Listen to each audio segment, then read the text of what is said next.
Welcome to the news. The news headline. Court rejects Kanu'S request to wear Igbo Izuagu attire. The news details. Indigenous people of Biafra hip-hop leader Mazi Nnamdi Kanu cannot wear the Igbo traditional attire Izuagu to court. Justice Bita Unyanko ruled yesterday. She had asked Kanu to indicate the type of clothing he preferred to wear after a complaint by his lawyer. The hip-hop leader said, "I want to wear the clothes of my people, Izuagu." But the judge refused to grant the request. It was at the hearing on Kanu'S applications in a treasonable felony case at the Federal High Court in Abuja. The judge will rule on April 8 on Kanu'S application to quash the terrorism charges against him. Justice Binta Unyanko fixed the date after taking arguments on the motion. The court, however, ordered the State Security Service (SSS) to grant Kanu access to his reading glasses. Kanu's lead counsel, Chief Mike Ozekweme San, at the commencement of proceedings at 1:30 p.m., complained that the SSS failed to allow his client to change clothes, despite an earlier order by the court. He also accused the SSS, in whose custody Kanu is being kept, of failing to provide his client with his reading glasses. The Sun claimed Kanu's side was threatened by his inability to use his reading glasses since he was rearrested last June. Ozekweme said, "My lord will still see the defendant in the same uniform which my lord warned against in the last proceedings." It will be recalled that they had on that day alleged that he said that he preferred to wear the same clothes because it is a designer.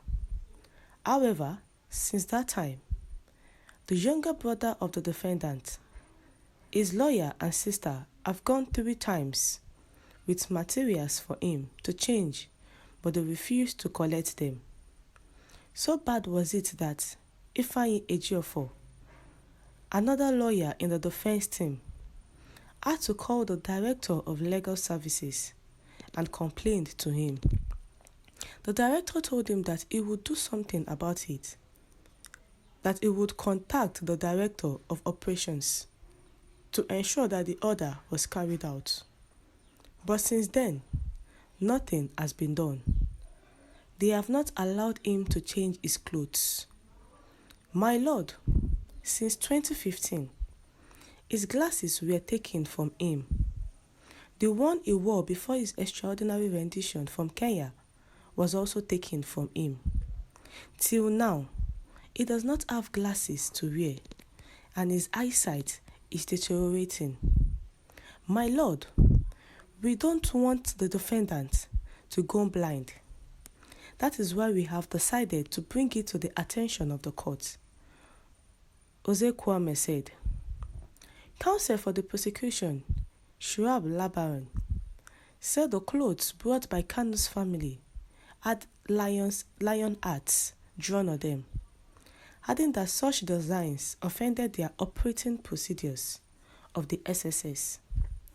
Kanu filed fresh applications challenging the competence of the amended 15-count charge filed against him.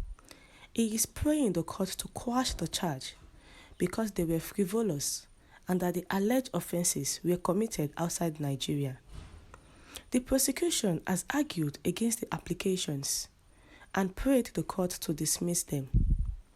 Unlike in previous proceedings, court staff, lawyers, litigants, and journalists had easier access into the high-rise building and its surroundings, as the DSS loosened its iron-like grip on the court's security. Part of the southeast were shut down due to Kanu's court appearance. In Anambra, schools, banks, markets, and commercial activities were shut down in all the cities in the states. Most cities were like ghost towns, as residents stayed indoors for fear of being armed or killed by violent IPOB members. All the streets were deserted, with no security operatives seen. But the state police public relations officer, Ikenga Tochukwu, said the operatives were everywhere, from Nnewi to Awka, Ekwulobia and Onitsha, adding that he left Onitsha in the morning to his office in Awka. I just came from Onitsha now to work, and our police personnel are everywhere, he said. Residents of Umuahia and Aba, the two major cities in Abia State, also stayed off the street.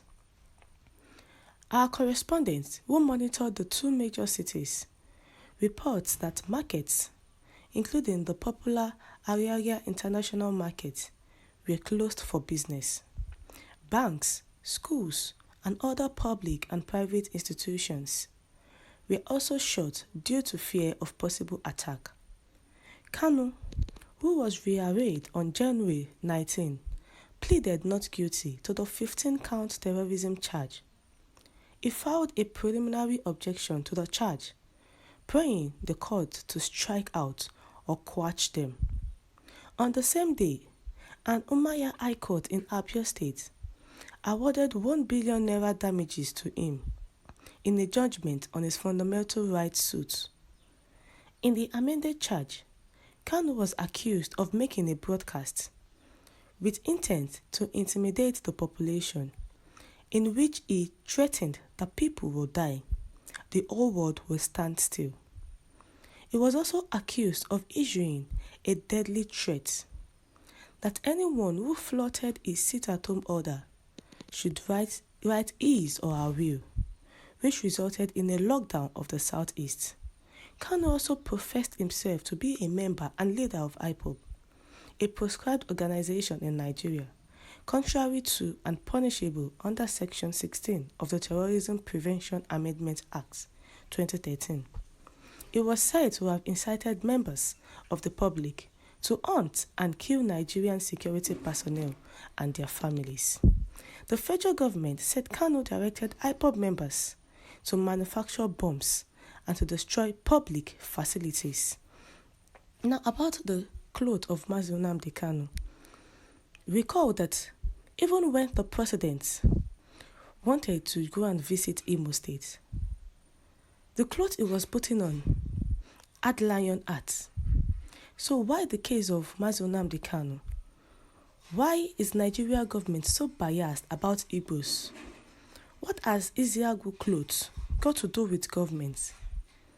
Isiagu has been in existence over half a century, and it is not IPOB or ESN logo. It is Igbo's wear. What's your take on this? Kindly share your thoughts. Thank you.